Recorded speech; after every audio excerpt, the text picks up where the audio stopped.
Welcome to the tutorial on function notation. Function notation is an algebraic way of showing how the result of one variable is dependent on another variable. And we can show it in a few different ways. One way to show it is by f of x, or we can say g of x, or we can say f with an arrow maps onto. Now, what does that f of x or g of x or f with the arrow, what does that actually mean? It actually, how we say it, f of x is said as f of x. And it represents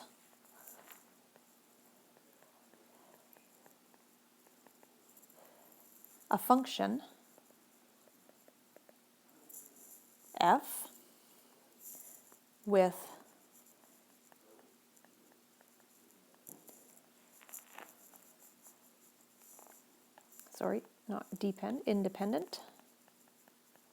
independent variable x. Now, the big note for function notation is that it is a quick way of expressing substitution. So instead of me saying given y equals 3x minus 5, find the value when, find the value of y when x equals, say, 2. So instead of me saying this whole sentence, given y equals 3x minus 5, find the value of y when x equals 2, I can simply state given f of x equals 3x minus 5, find f of 2. So it's a shorter way for me to say something really long with a lot of words. So let's look at a couple of examples. So if I have, just a short example, if I had y equals x squared plus 14, this is an equation, but I want to put it into function notation. I want to move it over into function notation. So what do I have to do? Well, I'm going to use f of x for my y, and x is the variable that I have here, so it goes in that spot. I'm going to say f of x equals x squared plus 14. And if I want to find the value at 3, all I have to do is f of 3 equals, and then I can put my 3 where my x is and solve for it.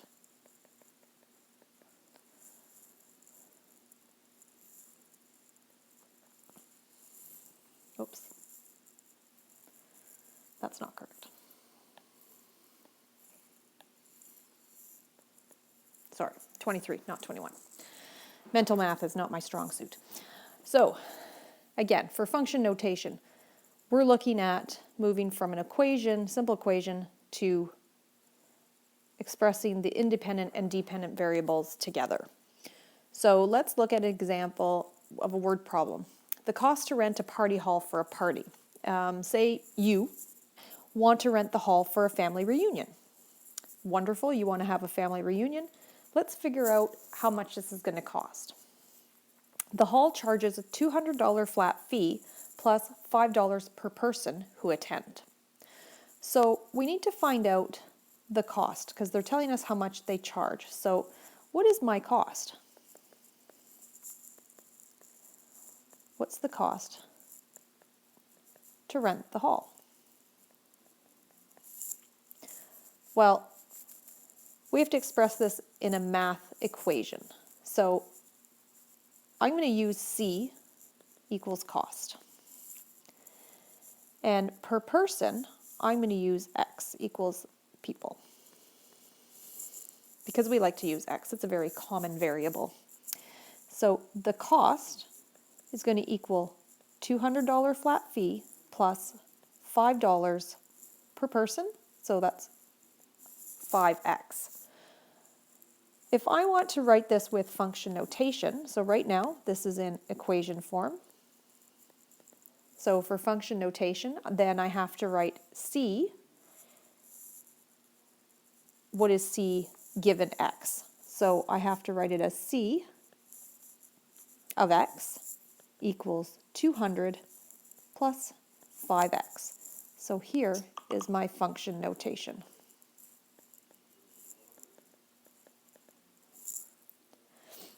And then, depending on how many people I invite, I can then calculate my total cost.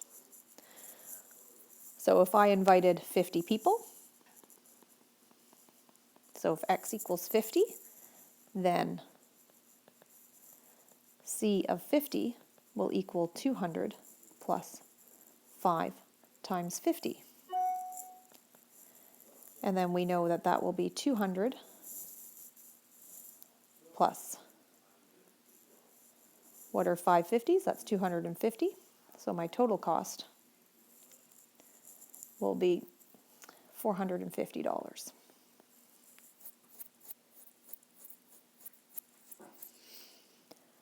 Let's look at another example. We have the circumference, C, of a circle. We know that the formula is 2 pi r. So how do we show that algebraically or in math? How do we show that in an equation? So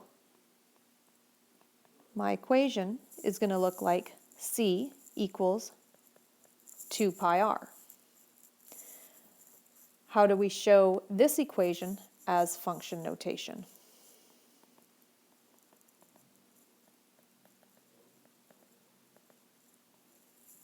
It's going to be C of r, because that is my independent variable, r.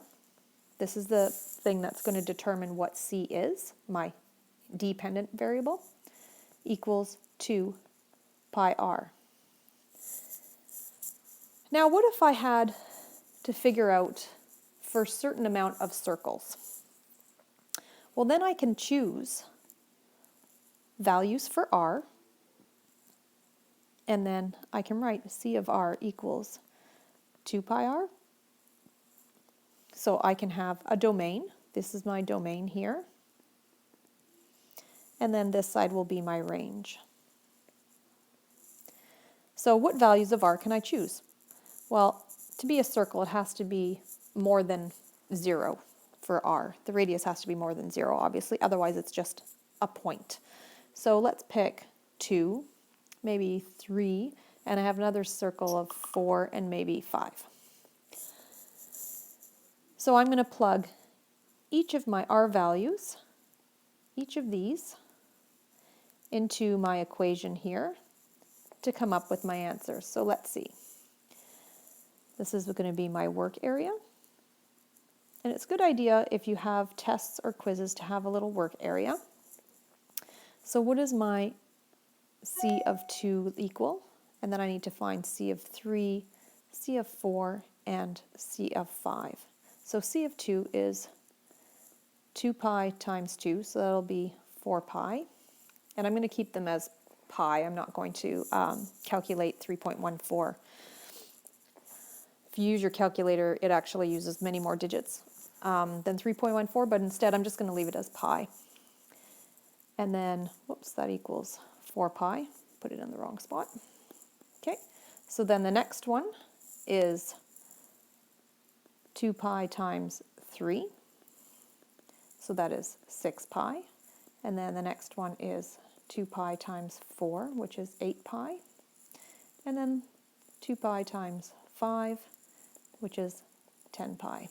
So I can write 4 pi next to the 2. I can write 6 pi next to the 3, and the 4 is going to be 8 pi, and the 5 is 10 pi.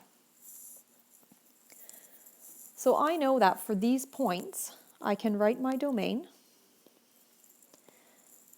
These are specific circles, so these are specific points. So I'm going to write my domain as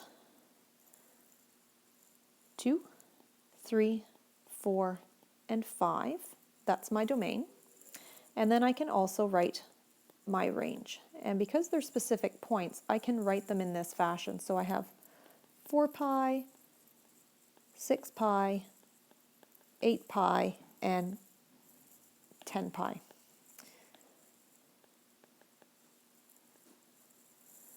So there's my domain and my range for the circumference of these circles. What happens if I have something that actually goes for a lot, that's not just individual points? So what if I have a graph that is, if I've given you, for this example, I have a herd of caribou.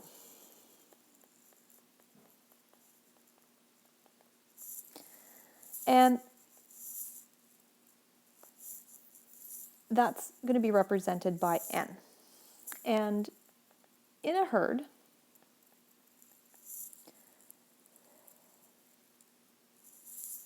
we have to figure out the number of caribou legs.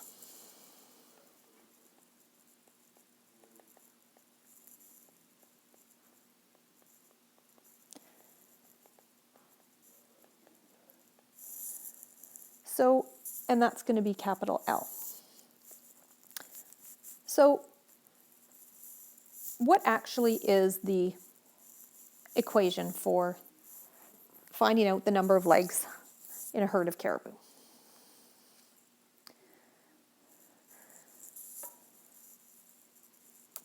So I'm going to say this number instead of herd. It's a number of caribou, N, sorry. And in the herd, we have to figure out the number of legs.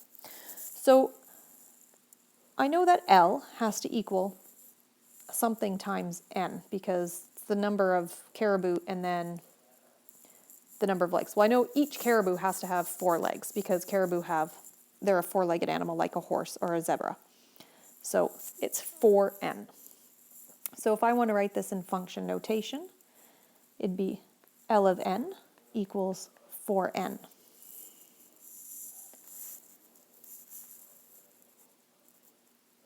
Now, if I graph this, can caribou have less than 0 legs? No, they don't. So if there's no caribou, there's no legs. If I have, so there's my 0, 0. 0 caribou, 0 legs. What if I have 3 caribou? How many legs will I have? Well, 4 times 3 will give me 12.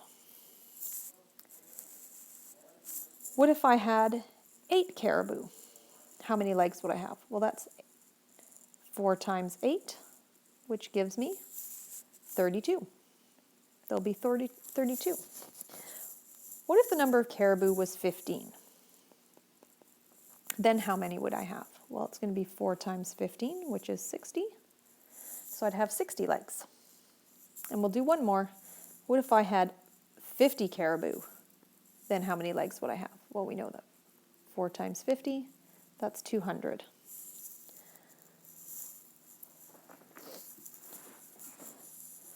So if I want to graph this, I'm looking at N, which is my number of caribou. And then L would be here, and that's the number of legs. Now I have a point at 0, 0. I have a point at 3, and 12. I have a point at 8 and 32. This is not to scale, so just realize that. I have 15 and 60. Actually, I better, yeah, there we go. And then, of course, 50 and 200 would be way up there. So this is, again, not to scale. Now, would I ever combine these points? It's not a very good straight line, but it's supposed to be. Would I ever combine these points? Can I have Caribou less than 3? Well, I could have 1, and I could have 2. I could have anything above 50, 1, 52. I wouldn't have 50 and a half, would I? So I wouldn't actually be in between these points, because each of these points in between are distinct, just like the number of caribou is going to be distinct. So I actually wouldn't join these points together. So this is what we call discrete points.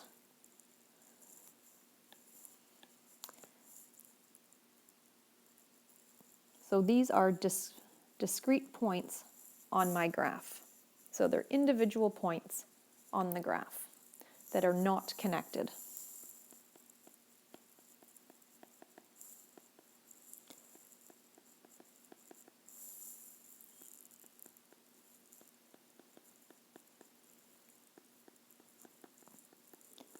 So not connected by a line on the graph. So that is discrete data, because these are data points. So obviously, if we have something that would be connected, then it wouldn't be discrete. So let's look at one that would not be discrete points. So let's look at, what if I had y equals 1/2 x plus 4. So if I want to write this in function notation, f of x equals 1/2 x plus 4. And if I would like to have some data points, I could have, just as an example, I could have 0 and 4. I could have -3 and 2.5. And I can have -2 and 3. Now, if you don't trust me, you can actually plug in your x values here into the equation and come up with your, so this is the x values, you can come up with your y values, right? So if you want to pause the video, you can do that. So if we graph this,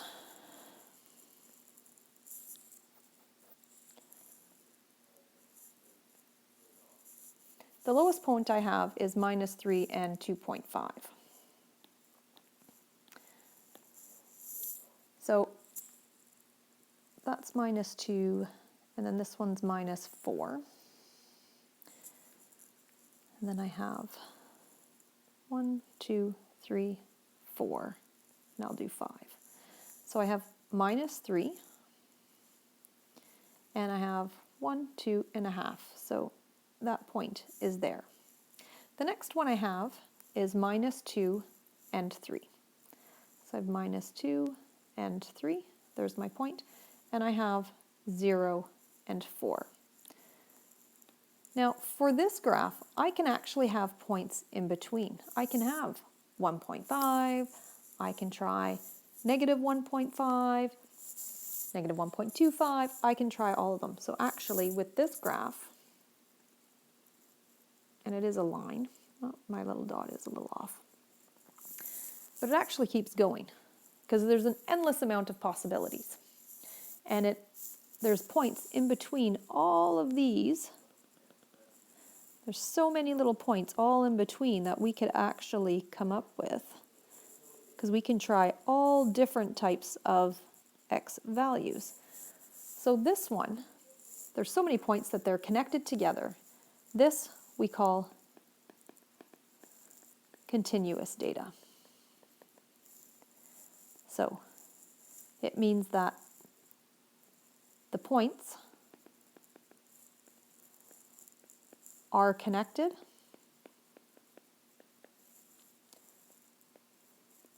by a line on the graph. Because there's so many points that everything between -3 and -2, we can find an answer for in the function notation or in the equation. So it would be, it's continuous data.